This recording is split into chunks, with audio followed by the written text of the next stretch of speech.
Bismillahirrahmanirrahim. Assalamualaikum warahmatullahi wabarakatuh. Waalaikumsalam cikgu. Apa khabar semua, sihat? Sihat Alhamdulillah. Alhamdulillah. Okey, kita ada sekarang ni ada 42 orang.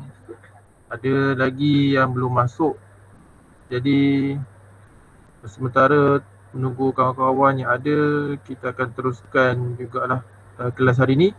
Dan yang belum isikan kehadiran, sila isikan kehadiran. Yang ada linknya di ruangan komen.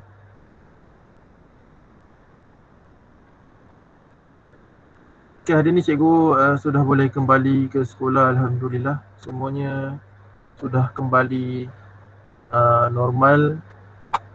Abang dan kakak antum pun semuanya sudah kembali normal dan boleh ke sekolah seperti biasa. Doakan untuk abang-abang dan kakak antum ni supaya mereka diberikan kekuatan, kesabaran untuk habiskan SPM ni dengan sebaik mungkin lah. Bukan senang nak berada di sekolah dalam waktu seperti ini. Memanglah kalau duduk asrama tu berjauhan dengan ibu bapa. Selain berjauhan pun ialah masing-masing rindu dengan keluarga masing-masing. Tak boleh outing, susah nak jumpa, hanya boleh dengar melalui telefon sajalah, dengar suara saja. Jadi minta doakan mereka supaya mereka kuatlah untuk habiskan baki perjuangan untuk menjawab SPM minggu hadapan ni. Tinggal lagi beberapa hari saja minggu hadapan. Okay, dah ready ke untuk kelas hari ni? Ke ngantuk lagi ni? Senyap ni. Dah ready cikgu. Sarapan apa pagi tadi? Ni Syarifah ni, sarapan apa ni? Kak Pah. Oh, Kak Pah. Ya cikgu. Ya cikgu. Sarapan apa? Puasa cikgu. Puasa, Alhamdulillah. Sahur ke tak puasa ni? Sahur. Alhamdulillah. Siapa lagi yang puasa angkat tangan? Boleh kan angkat tangan dalam ni? Apa ni? Muhammad apa ni? Oh, ramai juga. Danish Syuk, Hafiz, Syahidah Hidayat. Okey, Alhamdulillah. Aisyah Sofia. Okey, Alhamdulillah. Bagus, tahniah siapa yang puasa hari ni. Teruskanlah, kita pun dah masuk bulan Rejab. Lagi Rejab, Syaban, kemudian Ramadan. 2 bulan. Hampir 2 bulan lagi untuk kita masuk bulan Ramadan. Jadi teruskanlah siapa yang puasa sunat tu, supaya bila sampai Ramadan nanti kita tak terkejut lah untuk menunaikan ibadah puasa dan ibadah-ibadah sunat yang lain. Okey, sebelum mulakan perbincangan kelas hari ini, cikgu nak tunjukkan tajuk yang kita akan bincangkan pada hari ini. Minggu lepas kita dah pun menyentuh subtopik 1.1 dan 1.2.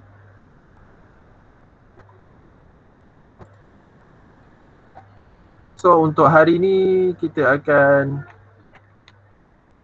pergi ke 1.3 dan juga 1.4 lah. Okay, 1.3 keunggulan sistem pentadbiran dan undang-undang. Yang 1.4 ialah peranan pemerintah dan juga rakyat. Dan juga rakyat. Okay, sebelum tu cikgu nak buka satu bingkisan video untuk antum tengok sebagai satu gambaran. Okay. Sebagai satu gambaran dan kita boleh kaitkan untuk pembelajaran pada hari ini. Okay.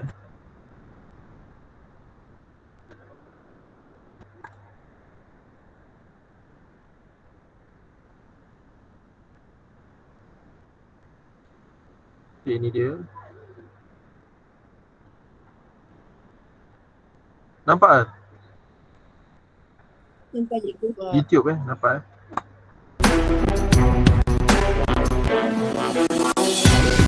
Sorry terkuat tak?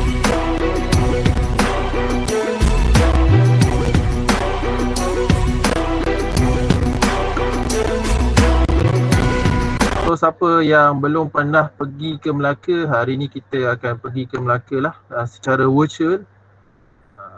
Walaupun tak boleh menghirup udara di Melaka tu, sama je udaranya. Kita boleh tengok lah punya persekitaran dan pemandangannya. Sama-sama kita saksikan.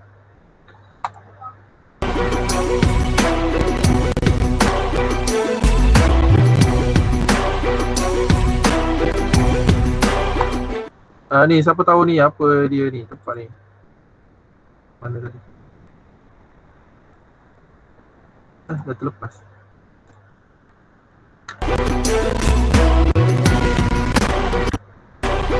Atas Bukit Sempol. Ni siapa tahu ni? Apa nama tempat ni? Museum you. Apa nama panjang dia? Museum ada banyak kat dunia ni. Ni nama dia museum apa? Museum Tentera Laut. Museum Tentera Laut Entahlah, saya cakap. Ni Museum Samudra kan? Museum Samudra yang ada di Bandar Hilir di tengah-tengah Bandaraya Melaka lah. Bandaraya Melaka. So siapa yang dah pernah masuk dalam tu, dia tahulah apa kandungan dalam tu. Siapa yang pernah masuk dalam ni? Dalam kapal ni? Pernah tapi dah lama dah tak ingat. Dah lupa ya. Apa dalam dia tu? Ya, ingat-ingat lah. Ada apa dalam kapal? Harta karun tu. Ada orang jual roti canai ke? Ada tu buku nota lama. Buku nota? Yang dulu-dulu lah. Ada apa main? Buku nota? Buku catatan. Buku catatan, okey. Ini macam buku nota. Lagi selain tu, apa lagi yang ada dalam Museum Samudra tu?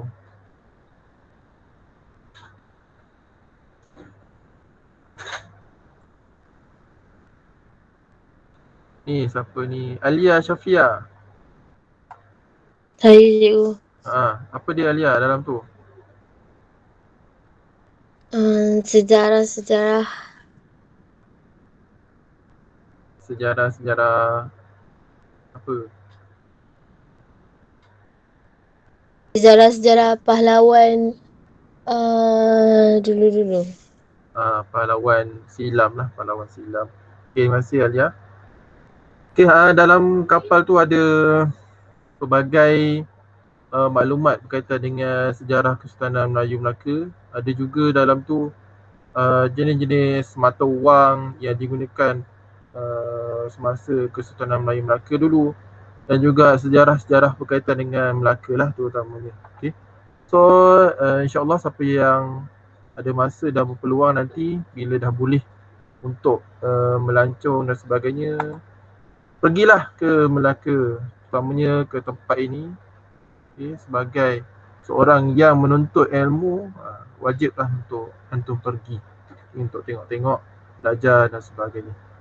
Oh, tak habis lagi video ni. Sekarang saya berada di atas Bukit Sempol, yang mana bukit ini adalah tapak asal Istana Melaka dan Masjid Kesultanan Melayu Melaka dahulu. Jadi di belakang saya ni adalah satu lautan yang mana dinamakan sebagai Selat Melaka, dan anda bayangkan jika istana di atas bukit dan di bawah-bawahnya adalah perkampungan dan juga rumah-rumah para pembesar. Jadi bayangkan betapa hebatnya kerajaan masa dahulu. Istananya di atas bukit, masjidnya di atas bukit adalah sebagai satu perlambangan yang tertinggi bahawa tempat ini adalah tempat terletaknya dahulu satu peninggalan yang sangat bernilai yang telah dihapuskan oleh penjajah, iaitulah Portugis. Mereka datang dan lalu mereka membina di atas bukit ini gereja Saint Paul. Jadi Itu tadi gambaran bangunan gereja Saint Paul. mereka membina di atas bukit ini gereja. Okey. Kuasa besar apa yang menyerang Melaka pada permulaannya? Siapa nak jawab? Siti Khadijah.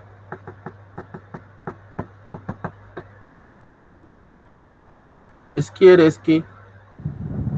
Ya cikgu. Khadijah, kuasa besar apa yang menyerang Melaka? Mula-mula British, British. Portugis Portugis. Okay, terima kasih. Okay, Portugis. Tengok ni, ini adalah gereja Saint Paul. Okey, Portugis bila sudah berjaya mengalahkan tentera-tentera Melaka dan juga pentadbirannya, dia Melaka tu diubah ataupun diruntuhkan semua bangunan-bangunan, terutamanya yang berkaitan dengan kerajaan Melaka, yang berkaitan dengan nilai-nilai Islam yang ada pada bangunan di Melaka, sebagai contohnya masjid dan apa-apa sahaja yang ada nilai, semuanya tu diruntuhkan. Kemudian mereka ni bangunkan pula gereja mereka. Itu sebagai satu pengambil alih kuasa lah, yang dibuat oleh Portugis, dan juga sebagai satu bentuk penghinaan lah terhadap Sultanah Melayu Melaka, terhadap Islam pada ketika itu. Dan kita sebagai seorang yang mempelajari sejarah, kita memang kena lihat dan juga ambil iktibar daripada perkara yang telah berlaku. Contohnya seperti ini. Tengok, bangunannya masih lagi ada pada hari ini. Bukan nak menunjukkan betapa indahnya bangunan ini, tidak. Tapi nak menunjukkan bahawa wujudnya penjajah di Tanah Melayu, terutamanya di Melaka pada suatu ketika dahulu. Dan ini menunjukkan bahawa kita tidak boleh leka, kita tidak boleh lalai dengan kuasa-kuasa asing, terutamanya yang cuba nak merosakkan negara secara amnya lah. Okay, teruskan sikit lagi. Gereja Saint Paul. Jadi kita kena fahami bahawa Portugis datang ke sini bukan untuk memusnahkan harta benda semata-mata, tetapi untuk memusnahkan agama, jati diri dan juga minda, sehingga generasi sekarang tak mampu untuk mengenal kehebatan dan kegemilangan bangsa mereka sendiri. Ini adalah gereja Saint Paul, yang mana gereja ini dibina menggunakan batu nisan daripada batu nisan makam diraja dan juga makam-makam ulama. Okay, dengar tu. Gereja ni dibina daripada batu nisan. Cuba bayangkan batu nisan, ulama dan juga kerabat-kerabat diraja Melaka yang ada.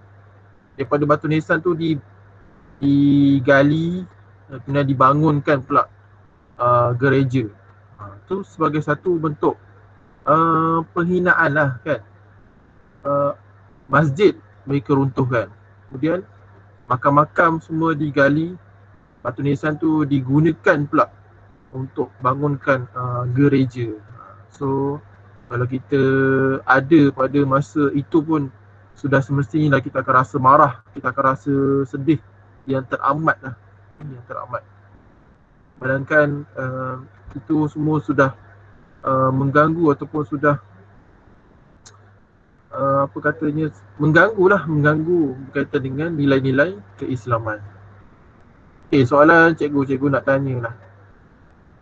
kenapa Melaka ni diserang Portugis sebenarnya? Okay. Selain untuk menjajah Minda dan juga untuk merosakkan nilai Islam sendiri yang ada di Melaka, kenapa Melaka tu diserang oleh Portugis ni?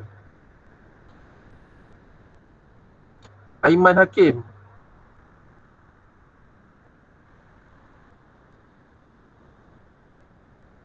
Aiman Hakim ada? Go. Man, sihat Man? Alhamdulillah. Aiman, kenapa Portugis serang Melaka, Man? Sebab Melaka dia pernah jadi kuasa besar dunia. Sebab jadi kuasa ekonomi dunia. Okey, Sebab bagus. banyak kapal berlabuh kat tempat tu.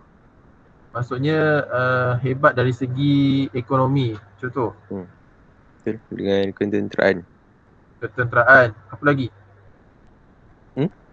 Selain ekonomi, ketenteraan, Dan macam mana kerajaan. dengan sistem pentadbiran? Sistem macam mana cikgu? Cikgu nak macam mana? Macam mana dengan sistem pentadbiran di Melaka, kerajaan Melaka?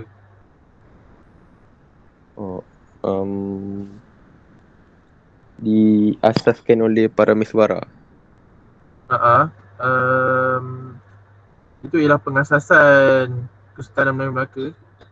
Cikgu, pentadbiran tu macam mana? Dia tersusun ke atau macam mana? Dia susun daripada Laksamana, Bendahara, Temenggung tersusun . Okey, bagus. Terima kasih Aiman. Okey, itu yang kita nak belajar hari ni. Okay. Cikgu stopkan kejap video ni. Tak apa, nanti antum boleh tengok bila ada waktu yang lain. Sebab video ni dia agak panjang. Kita akan fokus untuk seterusnya. Terima kasih Aiman. Kalau tak faham, boleh terus tanya apa yang cikgu nak sampaikan ni.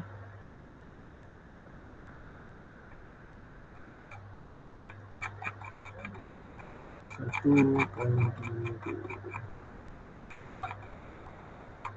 surat apa? Satu kali surat 8.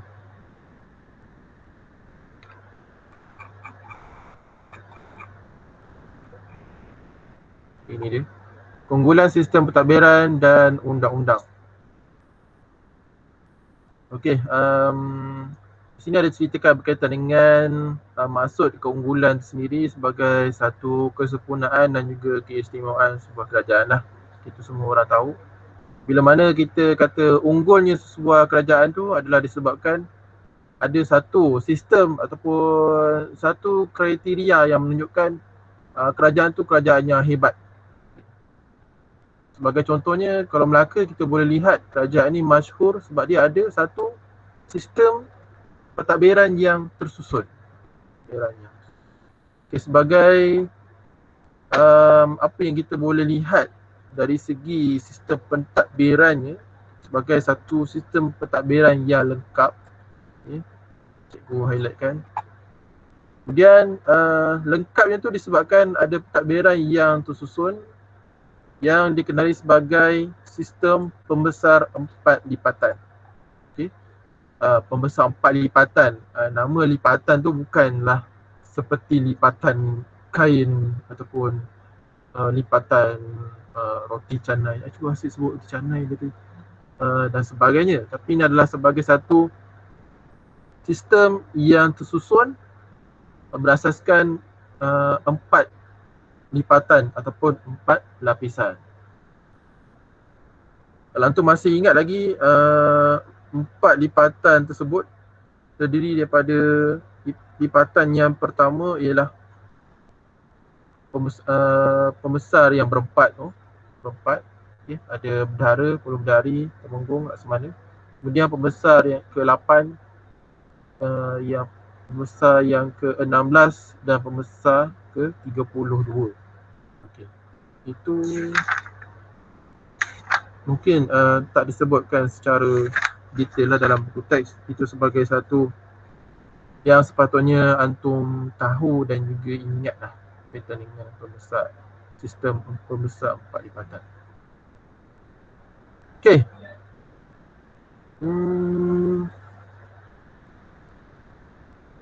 Siapakah yang memberikan kuasa untuk memerintah pada suatu wilayah, sungai, pulau kepada pembesar-pembesar ini adalah Sultan lah. Sultan sebagai kuasa yang mempunyai kuasa penuh ataupun kita panggil sebagai kuasa mutlak. Okay. Waktu ni tak ada lagi istilah raja berperlembagaan ataupun sistem demokrasi dan sebagainya, tidak ada. Okay. Pada masa ini sistem semua berkaitan dengan sistem autokrasi, satu sistem yang dikawal oleh satu kuasa penuh yang boleh memberikan arahan atau memberikan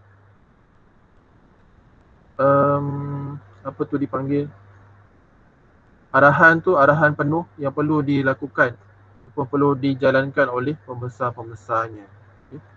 Contoh, kalau nak diminta buat satu jambatan ataupun satu istana yang baru dalam masa 5 hari sebagai contohnya, so pembesar-pembesar tu kena buatlah, kena tunaikan arahan dan juga permintaan. Baik, ini adalah salah silahnya ataupun sistem pentadbiran Kesultanan Melayu Melaka. Dia diketuai oleh Sultan. Sultan ni dibantu oleh bendahara. So kalau pada hari ini, bendahara ini apa jawatannya? Cikgu nak tanya. Tasnim. Hello Tasnim. Perdana Menteri. Okey, bagus. Terima kasih Tasnim. Perdana Menteri. Perdana Menteri tugasnya adalah sebagai ketua kabinet ataupun ketua kepada jemaah menteri dan menjalankan urusan-urusan berkaitan dengan pentadbiran negara. Okey. Apa beza Perdana Menteri, tugas Perdana Menteri pun jawatan Perdana Menteri sendiri dengan yang di-Pertuan Agong? Apa nak ditanya? Aisyah Sofia. Gambar cikgu tak bergerak. Ya, cikgu. Aisyah Sofia. Gambar cikgu tak bergerak.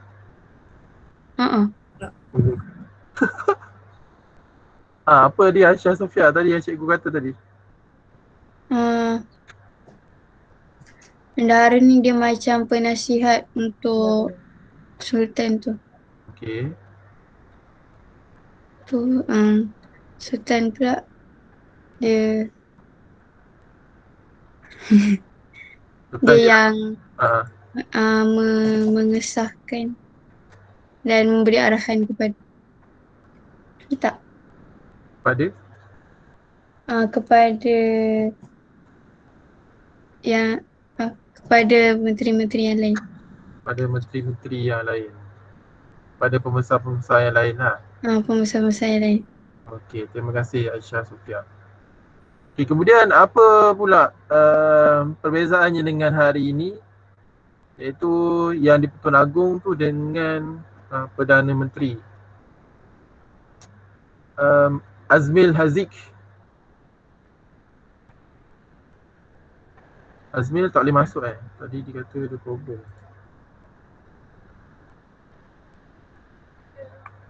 Cikgu tanya Ilhan Nafis. Ilhan, apa khabar Ilhan? Cikgu. Khabar Ilhan? Sihat. Alhamdulillah. Ilhan, apa beza Perdana Menteri dan yang di-Pertuan Agong? Tugas cikgu. Kalau Perdana Menteri tu ketua apa? Kalau Agong tu ketua apa?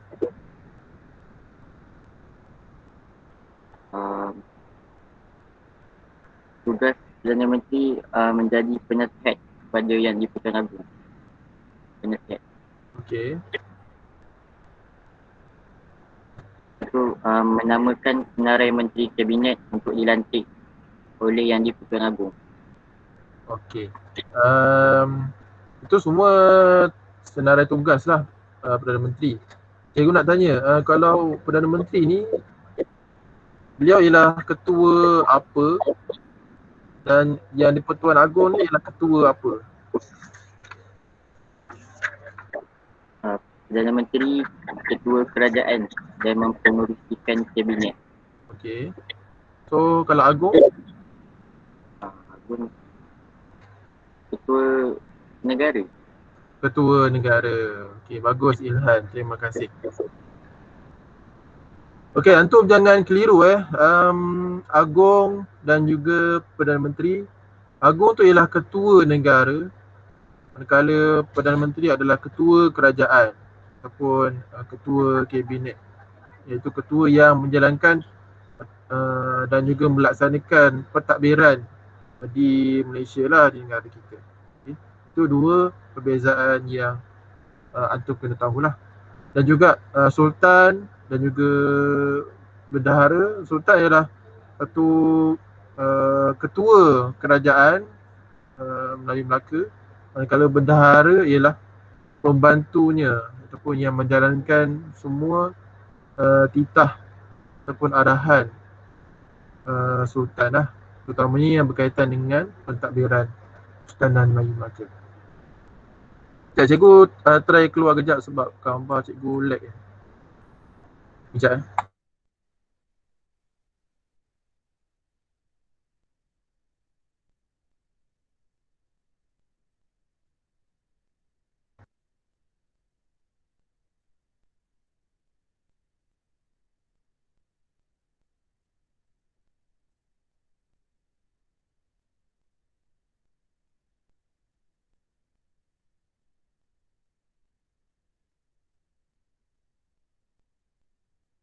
Cikgu tak buka mic cikgu. Oh sebab sorry sebab tadi masuk balik. Okey, cikgu ulang balik. Terima kasih ingatkan. Di bawah bendahara kita ada penghulu bendahari, kemudian ada temenggung dan juga laksamana. Ini kena ingat ni. Atas sekali sultan, kemudian sultan tu dibantu oleh bendahara. Dia bendahara tu dibantu oleh penghulu bendahari, laksamana, temenggung. Temenggung, laksamana. Kena ingat.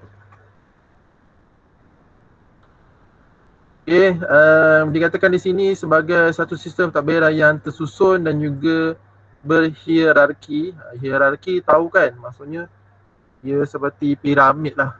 Dia ada atas yang paling tinggi, golongan yang kecil, dia tengah, sedang dan bawah sekali ramai. Itu dipanggil sistem hierarki.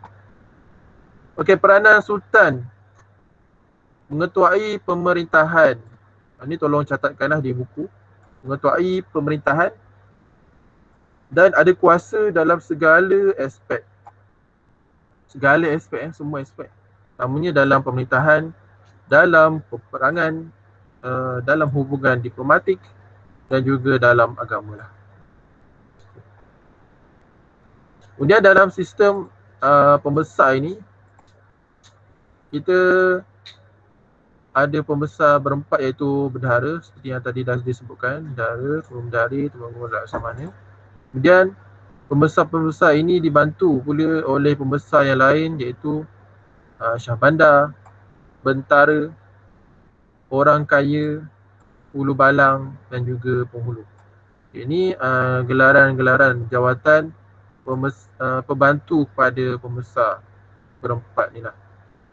Kemudian pelaksanaan pemerintahan dijalankan secara sistematik menjadikan Melaka itu sebuah kerajaan yang unggul. So kalau ada soalan tanya, kenapa Melaka boleh menjadi sebuah kerajaan yang unggul? Pertama sebab Kesultanan ataupun kerajaan Melayu Melaka ni ada satu sistem pentadbiran yang pertama ialah tersusun. Kemudian tersusunnya disebabkan apa? Sebabnya ada sistem pembesar empat lipatan yang antum boleh huraikanlah. Huraikan berkaitan dengan bendahara, penghulu bendahari, temenggung dan laksamana. Kemudian Pembesar ini pula dibantu oleh Syahbandar, Bentara, orang kaya, Pulau Balang dan juga penghulu. So, menyebabkan kita boleh lihat belaka sebuah pentadbiran yang tersusun. Okay, next. Ada dua peringkat sistem pentadbiran Kesultanan Melayu Melaka. Pertama ialah dari segi pentadbiran pusat dan satu lagi ialah pentadbiran jajahan. Okay, tolong catat. Pentadbiran pusat dilaksanakan oleh pembesar berempat. Okay, yang tadi tu Bendahara, Puluh Bendahari, Temenggung dan juga Laksamana. Kemudian hubungan ni antara Sultan dan juga pembesar memastikan kejayaan Kesultanan Melayu Melaka lah. Maksudnya hubungan antara pembesar dan juga pembesar dan juga Sultan ni sangat penting. Pentingnya adalah untuk menjamin kegemilangan Kesultanan Melayu Melaka itu sendiri. Jadi ada satu yang mengikat antara pembesar dan juga raja ni, pembesar dan juga sultan ni. Apa dia? Ainul Balqis.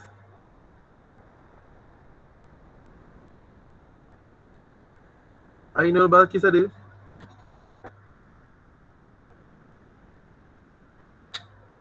Halo, Ainul Balqis ada? Tak ada.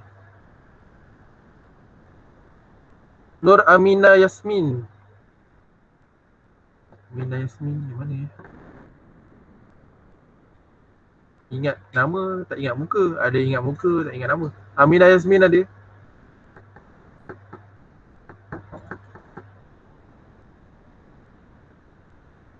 Tak ada juga. Masa ada dalam ni.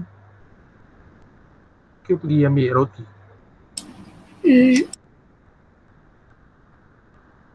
Nurin Kristina ada?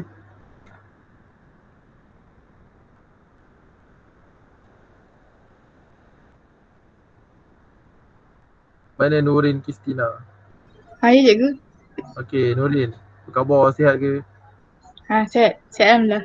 Alhamdulillah. Okey, apa yang mengikat antara hubungan pembesar dan juga sultan? Tugas. Kurang tepat. Dia start dengan huruf Cikgu. Pemuafakatan. Pemuafakatan. Okey, macam mana mereka ni bermuafakat tu? Mesti ada satu yang mengikat antara dua entiti ni, sultan dan juga pembesar.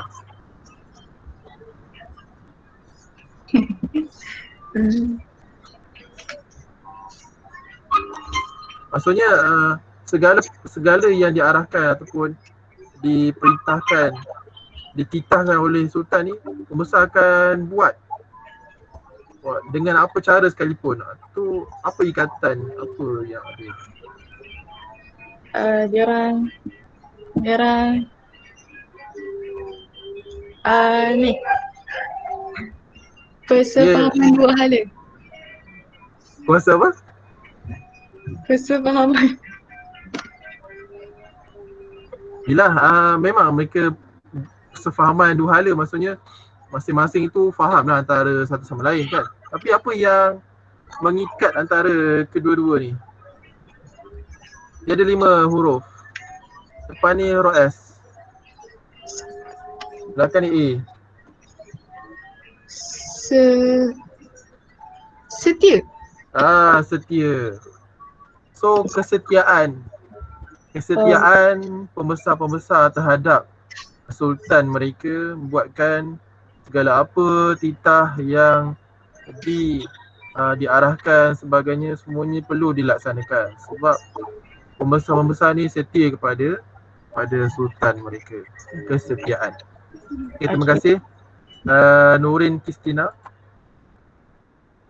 Okay, kita masuk, kita teruskan lagi.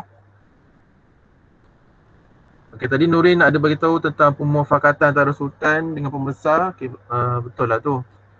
Semuanya cikgu nak bagi tahu kesetiaan yang ada pada pembesar terhadap sultan menyebabkan mereka patuh, mereka bermuafakat dan juga setiap tindakan tu dilakukan dengan sebaik-baiknya.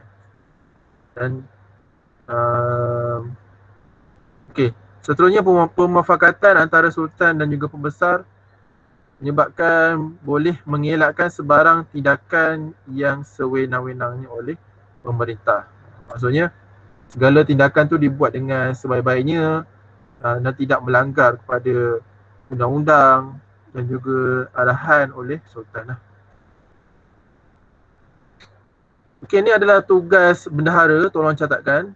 Tugas bendahara ialah menjalankan tugas sebagai ketua pentadbir dan juga ketua turus angkatan tentera, dan beliau juga akan menasihati sultan dalam pelbagai hal. Satu lagi sebagai menjadi pemangku sultan. So kat sini ada 4. Satu sebagai ketua pentadbir, ketua turus angkatan tentera, menasihati sultan dalam pelbagai hal, dan satu lagi menjadi pemangku pada sultan. Ingat 4 ni.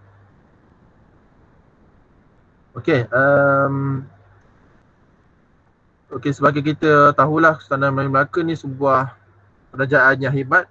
Kenapa hebat? Sebab ada juga sistem kewangan yang teratur. Sistem kewangan yang teratur.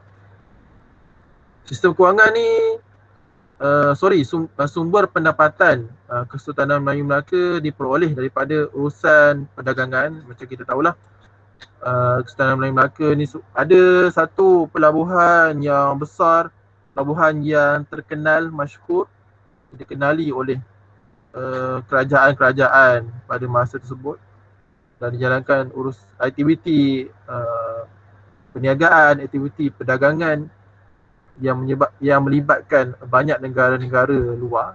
Okay. Kemudian ada juga cukai dan juga ufti yang diberikan daripada wilayah taklukan dan juga wilayah naungan. Okay. Wilayah taklukan dan juga wilayah naungan. Seterusnya tugas penghulu bendahari. Okay, ini tolong buat satu nota. Tugas penghulu bendahari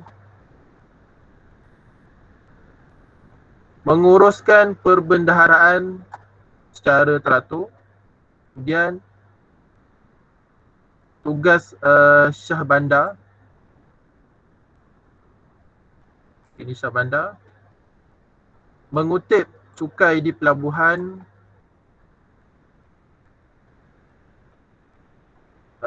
manakala pembesar lain. Okey, ni tugas pembesar yang lain lah. Cikgu kena guna color yang berlainan lah. Pembesar yang lain.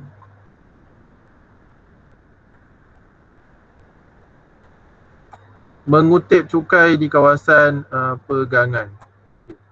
Kalau antum nak tahu apa maksud pegangan, boleh lihat di bahagian bawah tu, bahagian kanan. Pegangan tu adalah satu kawasan yang dikurniakan oleh Sultan Melaka kepada pembesar berempat. Maksudnya pembesar berempat tu diberikan satu kawasan untuk ditadbir. Kawasan yang untuk ditadbir. So pembesar-pembesar yang lain ni membantu pembesar berempat ni untuk mengutip cukai di kawasan pegangannya lah.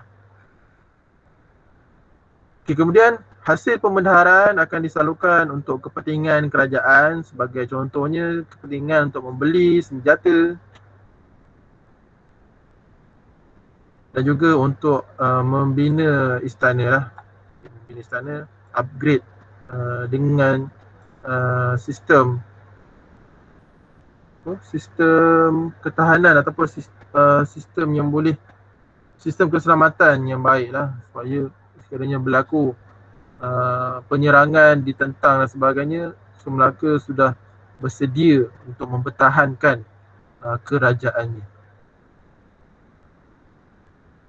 Okey, dan disebabkan bijaksananya pemerintah ataupun Sultan Melaka pada ketika itu yang mengawal ataupun menguruskan pembendaharaan, maka Sultan Melayu Melaka tu menjadi semakin maju dan juga dan juga makmur. Dari aspek keselamatan, kita boleh lihat Sultanan Melayu Melaka mempunyai sistem keselamatan yang kemas untuk menjaga keamanan di darat dan juga di laut. Keamanan negara menjadi teras pada kemasyarakat kesultanan.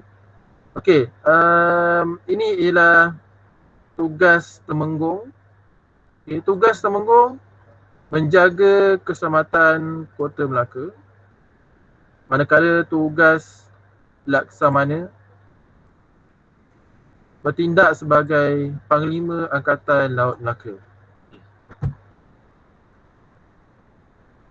Kemudian kita lihat tugas pembesar pula. Ini peringkat jajahan. Pembesar ditugaskan untuk menguruskan pentadbiran di daerah dan kampung. Pembesar ini dilantik oleh Sultan dan juga pembesar berempat. Dan peranan mereka termasuklah menjaga dan mengekalkan keamanan kawasan pentadbiran dan dibenarkan mengutip cukai. Ini tugas pembesar secara umum. Secara umum, menjaga, mengekalkan keamanan dan dibenarkan untuk mengutip cukai. Sistem pentadbiran yang teratur memperlihatkan kebijaksanaan pemerintah. Ini dah disebutkan tadi, kebijaksanaan. Kemudian agihan tugas yang tersusun membolehkan Sultanan Melayu Melaka menjadi sebuah kerajaan yang unggul dan pembesar mempunyai peranan masing-masing lah. Setiap pembesar ada peranan masing-masing dan disebabkan tu pentadbiran menjadi lancar. Okey, setakat ini faham ke? Faham cikgu. Okay, baik, kita masuk lagi bahagian undang-undang. Sebenarnya simple. Untuk undang-undang di Melaka ada dua. Undang-undang bertulis di Melaka ada dua. Satu, Hukum Kanun Melaka. Ini dia. Orang catatkan. Satu, Hukum Kanun Melaka. Satu lagi ialah Undang-Undang Laut Melaka. Okay. Dua undang-undang ni dia ada perbezaan dalam kandungannya, namun ada perkaitannya lah. Ialah nama pun undang-undang yang diasaskan di Melaka, so mesti akan ada perkaitan antara kedua ni. Bagi contoh, kalau Hukum Kanun Melaka ada 44 fasal. Okay, kita tengok kalau undang Laut Melaka, dia tak ada sebut pasal-fasal. Dia tak sebutkan berapa fasalnya. Tak apa, kita lihat kandungan yang ada dalam Hukum Kanun Melaka. Dia ada menyebutkan tentang jenayah, peranan sultan dan pembesar, tentang kekeluargaan, tentang ekonomi. Manakala kalau Undang-Undang Laut Melaka, semua yang berkaitan dengan laut lah. Dekat laut ada apa? Ada pelabuhan. Kalau laut ada siapa? Ada nakhoda, ada orang laut, ada orang luar yang datang nak berniaga dan sebagainya. So semua tu tertakluk kepada Undang-Undang Laut. Selain peranan nakhoda, ada juga berkaitan dengan pelayaran. Berkaitan juga dengan jenayah. So jenayah apa? Mestilah jenayah yang ada di sekitar pelabuhan, di sekitar laut. Dan juga sistem percukaian. Okay. Kita pergi satu-satu tapi secara ringkasnya. Okey, untuk jenayah di bawah Hukum Kanun Melaka, sebagai contohnya jenayah seperti membunuh, menikam dan juga mencuri. Okey, sebagai contohnya dalam fasal 5.1, apabila ada yang didapati membunuh orang lain tanpa pengetahuan raja atau pembesar, okay, maka dia akan dihukum bunuh. Dia akan dihukum bunuh semula. So, dalam fasal 4, hukuman bunuh dikenakan kepada siapa yang ingkar arahan dan memasukkan titah sultan. Nampak tak? Sultan tu sebagai satu kuasa mutlak yang berpengaruh. Siapa-siapa yang melanggar arahan, melanggar titah dan memasukkan arahan sultan tu, dia akan dibunuh. Dia akan dibunuh. Okey, second, kita lihat peranan dan juga peranan sultan dan juga pembesar. Kita tahu di bawah item ini, setiap pembesar tu ada peranan dan pentadbiran. Arif dalam hal berkaitan dengan pelaksanaan undang-undang. Contohnya, dalam fasal 1, jelaskan tugas sultan. So dalam ni, dalam hukum kanun Melaka ni ada cerita berkaitan dengan tugas sultan, bendahara, temenggung, penghulu bendahari dan juga pembesar-pembesar yang lain lah. Seterusnya, menyentuh berkaitan dengan isu kekeluargaan. Ini nak menunjukkan bahawa Kesultanan Melaka ni melihat isu kekeluargaan ni sebagai satu isu yang penting. Sebab daripada sistem kecil, sistem keluarga tu adalah satu sistem kecil, di situlah boleh bermulanya sebuah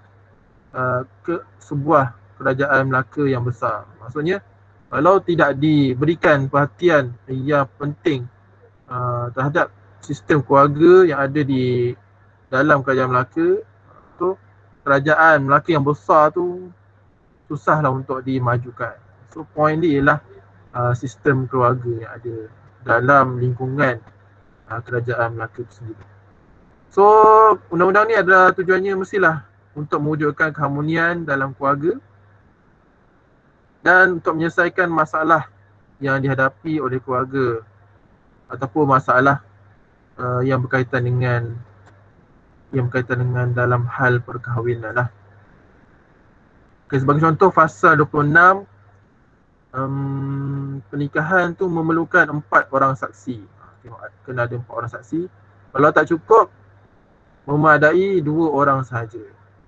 Dan hamba abdi dan wanita tidak boleh menjadi saksi dalam pernikahan. Okey, cikgu nak tanyalah berkaitan dengan 2 orang saksi dan juga wanita tidak boleh menjadi saksi dalam pernikahan. So dalam fasal ni, dalam undang-undang ni dia ada berkaitan dengan apa? Dia ada berkaitan dia ada berkaitan dengan apa? Siapa yang boleh bertanya ni? Bilal Ajwa. Ada Bilal. Bilal ada Bilal.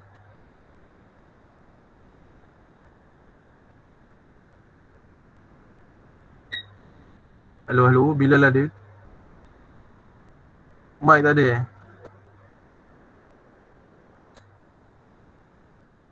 Memanglah tak ada mic. Suara ada. Jarang orang pergi live bawa mic. Ya ke tak ke? Nanti belilah mic dekat Shopee. Tak apa. Apa putera lagi dalam ni? Fadil. Ni Fadil Jeffriden kan? Cikgu. Fadil, apa khabar? Sihat Alhamdulillah. Alhamdulillah. Fadil, apa tadi soalan cikgu? Apa berkaitan kena ada 4 orang saksi? Kalau 4 orang saksi tu tak cukup, tak ada, memadailah ada 2 orang saksi. Kemudian hamba dan golongan wanita tak boleh menjadi saksi. So undang-undang ni dia ada kaitan dengan apa? Dengan Islam. Okay, cuba uraikan sikit.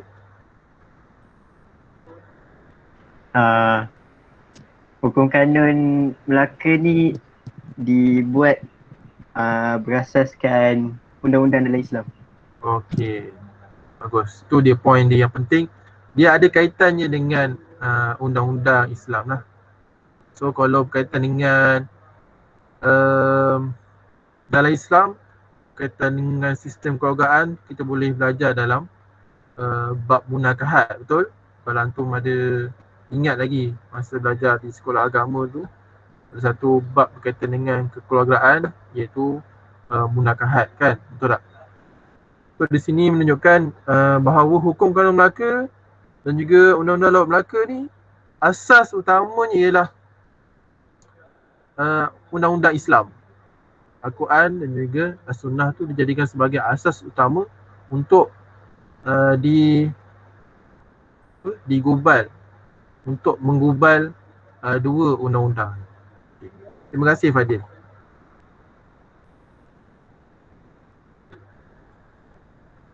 Okey, itu berkaitan dengan kekeluargaan. So kita lihat kepada ekonomi. Kita tahulah Melaka sebagai satu kesatuan Melaka yang terkenal. Kemudian ada undang-undang ni sebagai peraturan yang jelas tentang urus niaga untuk mengawal perdagangan. Tujuannya supaya tidak berlaku sebarang kesalahan yang bertentangan dengan ajaran Islam.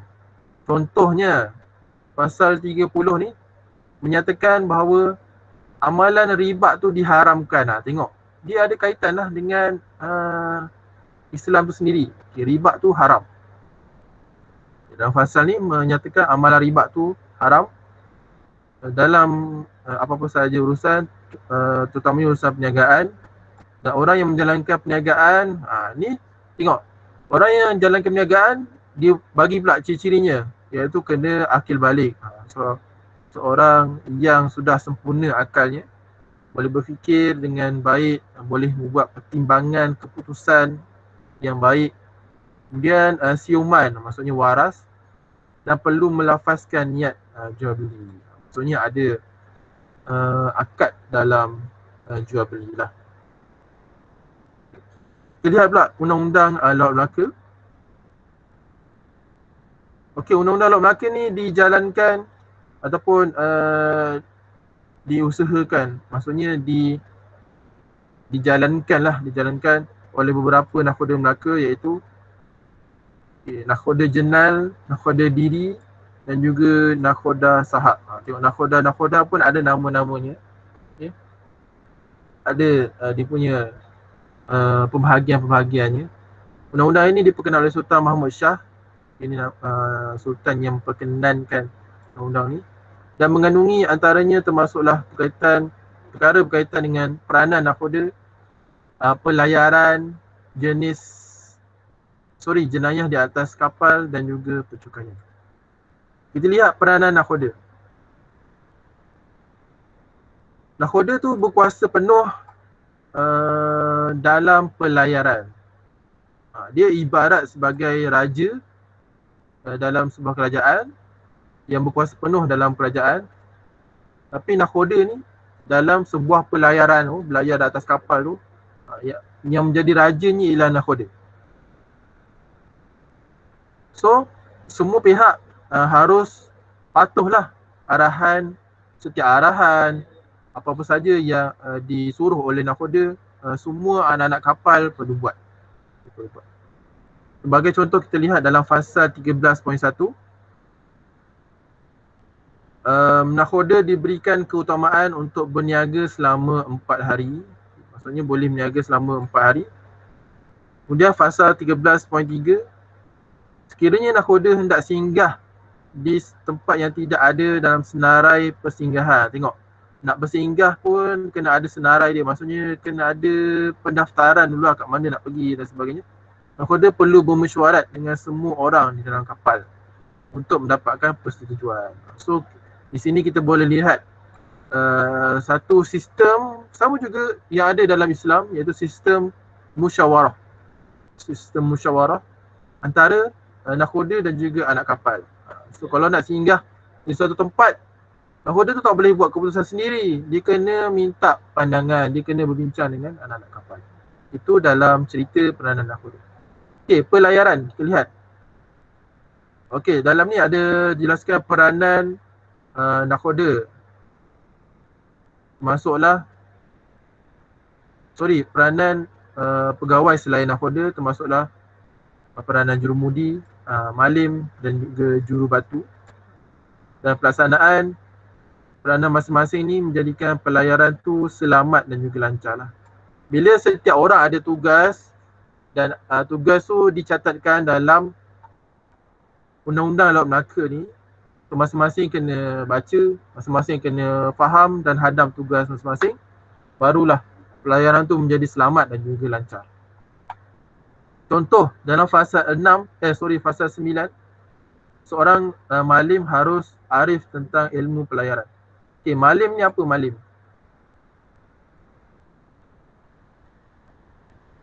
Siapa tahu malim tu apa?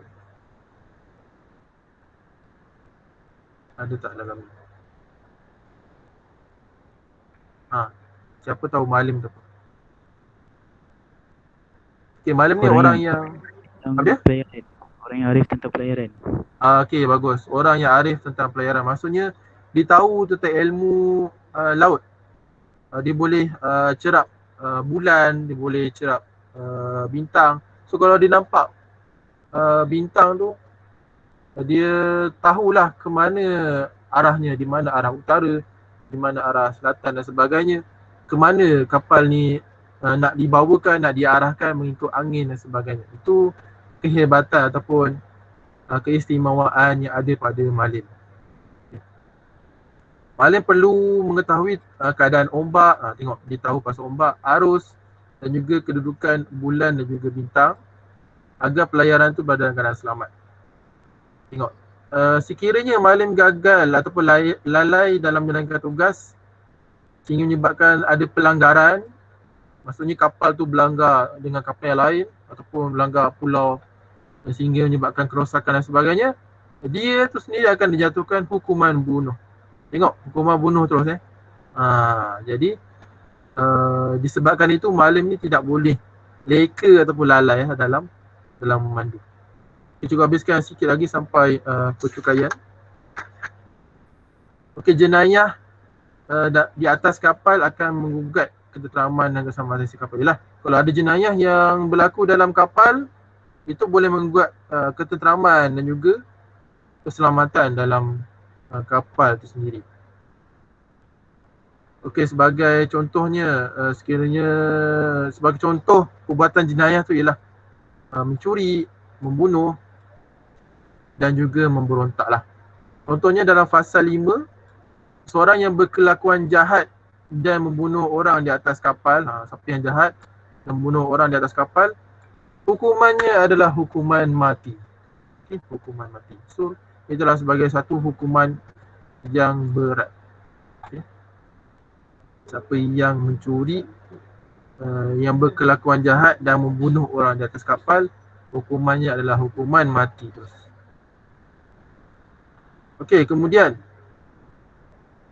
sistem percukaian yang sistematik dan juga adil dinyatakan dalam undang-undang ini sebagai contoh. Pelbagai cukai dikenakan dalam urusan pelayaran untuk perdagangan. Sebagai contoh, cukai adalah cukai perjalanan dan juga hasil perniagaan. Okay. Dalam Fasal 6.3, nakhoda ni menentukan jumlah cukai. So nakhoda tu kena tentukan jumlah cukai yang dikenakan terhadap penumpang, iaitu cukainya telah ditetapkan 1/10 daripada hasil penumpang. Kiranya penumpang ingin turun sebelum sampai janjinya, sama ada 3 tahun, 3 bulan atau 3 hari. Apa yang ni? Nakhoda menentukan jumlah cukai yang dikenakan terhadap penumpang, iaitu 1/10 daripada hasil penumpang. Maksudnya, kalau penumpang tu nak berlayar dari satu tempat, sebagai contoh, dia nak berlayar hanya 3 hari. Jadi dia kena bayar cukai 1/10 daripada keuntungan yang dapat dalam masa 3 hari. Tu kalau 3 hari.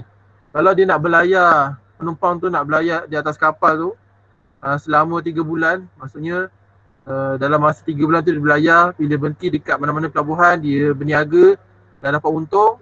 Daripada keuntungan tu, 1/10 dari keuntungan tu dia kena bayar cukai.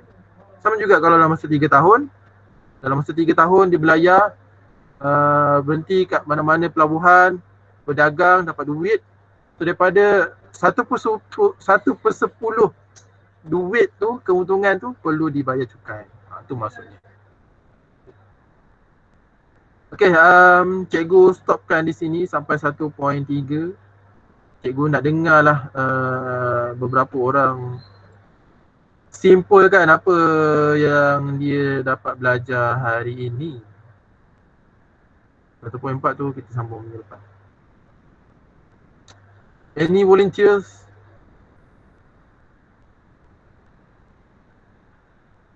Halo. Try cikgu. Boleh. Silakan Mai.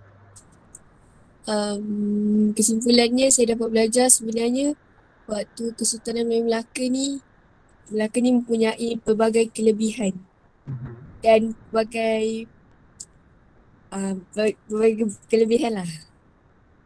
Okey. Dari segi pentadbiran, perdagangan. Okey. Itulah kot. Kalau pentadbiran tu boleh luaskan lagi, boleh huraikan lagi? Pentadbiran yang macam mana? Mempunyai sistem pentadbiran yang sangat teratur. Okey, teratur. Ada lagi?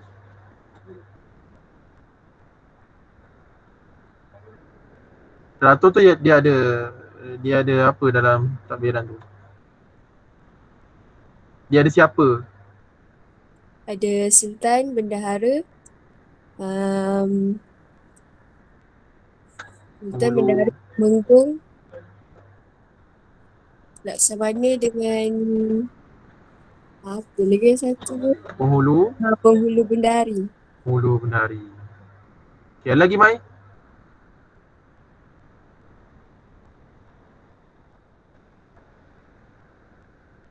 Tak ada? Tak ada kot.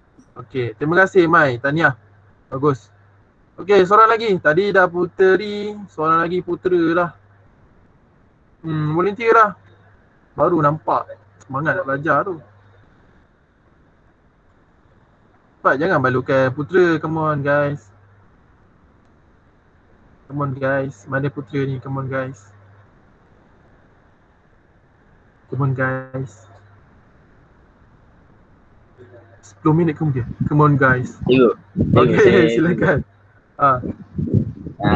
Undang-undang waktu Sultanat Melayu Melaka ni ada dua.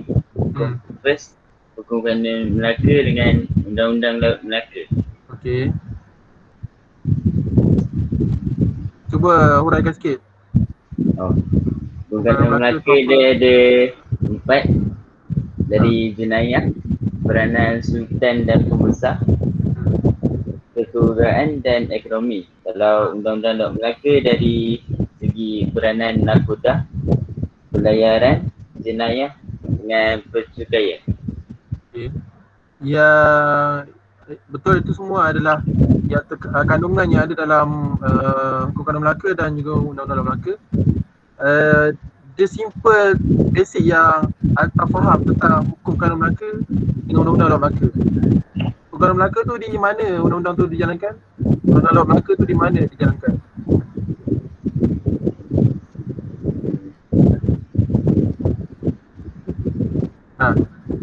Hafiz. Kalau Hukum Kanun Melaka ni kat darat ke? Kalau Undang-Undang Laut kat pelayaran. Okey, bagus. Undang-Undang Laut tu yang berkaitan dengan pelayaran dan sebagainya. So di laut, di pelabuhan dan sebagainya. Kalau Hukum Kanun Melaka memanglah di darat, tapi yang terms yang sesuainya adalah dilaksanakan ataupun dijalankan di dalam Kesultanan Melaka sendirilah. Maksudnya di atas, di dalam Kesultanan itu sendiri, dalam wilayah kerajaan Melaka itu sendiri. Okey, terima kasih untuk kelas hari ini. Tolong isikan kehadiran dekat bahagian chat tu, cikgu dah letak. Apa lagi yang belum, tolong isikan segera. Siapa yang belum isi, tolong isikan segera. Okey, siapa yang dah isi, tahniah. Okey, untuk minggu hadapan minta baca dulu 1.4 peranan pemerintah dan juga rakyat. Itu sikit saja. Okey, cikgu akan masuk ataupun cikgu akan bagi tugasan. Okey, untuk form 4 sebab antum dah aras tinggi, sudah menengah tinggi ni, form 4, form 5 ni. So cikgu akan buat aktiviti yang berkaitan dengan pembentangan. Pembentangan. Nanti bolehlah tengok macam mana contoh abang dan juga kakak antum di tingkatan 5. Cikgu bagi tugasan pembentangan. Tugasannya cikgu akan bagi kemudian. Okey, jangan lupa isikan kehadiran. Sekiranya tidak ada apa-apa soalan, terima kasih untuk hari ini. Assalamualaikum warahmatullahi wabarakatuh. Terima